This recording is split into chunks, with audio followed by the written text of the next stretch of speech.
കഠിനാധ്വാനികളാണെങ്കിലും വളരെയേറെ കഷ്ടതകൾ അനുഭവിക്കുന്നവരാണ് ഇടുക്കിയിലെ ജനങ്ങളെന്ന ബിലീവേഴ്സ് ഈസ്റ്റേൺ ചർച്ച് പരമാധ്യക്ഷൻ മോർ ഡോക്ടർ സാമുവേൽ തിയോഫിലോസ് മെത്രോപ്പൊലീത്ത.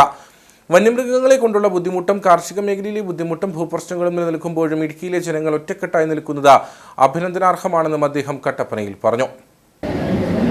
വളരെ കഠിനാധ്വാനികളാണ് ഇടുക്കിയിൽ.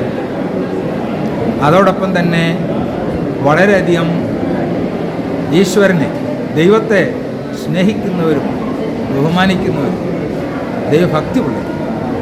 അതുകൊണ്ട് തന്നെയാണ് വിവിധ ദുരിതങ്ങളും ബുദ്ധിമുട്ടുകളും ഒക്കെ നമ്മുടെ ഇടുക്കി ജില്ലയിൽ പല ഭാഗങ്ങളിലായിട്ട് ഈ കാലങ്ങളിലൊക്കെ നടന്നപ്പോഴും പ്രത്യാശയും ഒന്നും വിട്ടുകളയാതെ ഒത്തൊരുമയോടുകൂടെ ഈ പ്രദേശ നിവാസികൾ ഒരുമിച്ച് ജീവിച്ചു. വന്യമൃഗത്തിൻ്റെ ബുദ്ധിമുട്ടുകൾ, യാത്ര ചെയ്യുന്നതിനുള്ള ബുദ്ധിമുട്ടുകൾ, കൃഷി സംബന്ധമായ ബുദ്ധിമുട്ടുകൾ, മല ഇടിച്ചിലിൻ്റെ ബുദ്ധിമുട്ടുകൾ,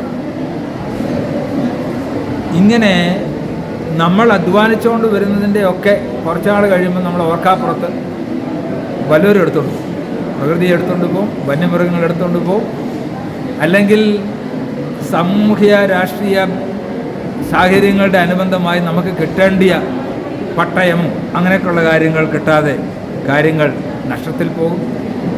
എന്നാൽ ഇങ്ങനെയൊക്കെയുള്ള കാലയളവിൽ നിങ്ങളെല്ലാവരും ശക്തരായി നിൽക്കുന്നു എന്നുള്ളതാണ് എനിക്ക് ഈ ഇടുക്കി പ്രദേശത്തുള്ളവരോട് പറയാനുള്ളത്.